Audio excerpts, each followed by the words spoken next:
বৌমার এই অবস্থার জন্য আমি দায়ী। আমি যদি এই পিচ্চি মেয়েটার সঙ্গে আমার আশিকের বিয়ে না দিতাম, তাহলে বৌমার আজকে এই পরিণতি হতো না। ভুল যখন একটা হয়ে গেছে, এখন আর নিজে দোষ দিয়ে লাভ নেই। তার চেয়ে বরং দোয়া করুন বৌমা এবং বাচ্চা দুজনে যেন ভালো থাকে, সুস্থ থাকে। আমি চিন্তা করছি অন্য কথা। যদি আল্লাহ না করুক বৌমার কিছু হয়ে যায়, তাহলে আমি আমার বন্ধুর কাছে কি জবাব দেব? সে অনেক আশা করে আমার হাতে তার মেয়েটাকে তুলে দিয়েছিল। তুমি এসব বাজে চিন্তা করো না, দেখবে বৌমার কিচ্ছু হবে না, আল্লাহ সব ঠিক করে দিবে। আপনাদের ছেলে কোথায়?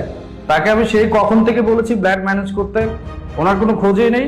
উনি কোথায়? ব্লাড লাগবে তো। ডাক্তার, আপনি চিন্তা করবেন না, যত তাড়াতাড়ি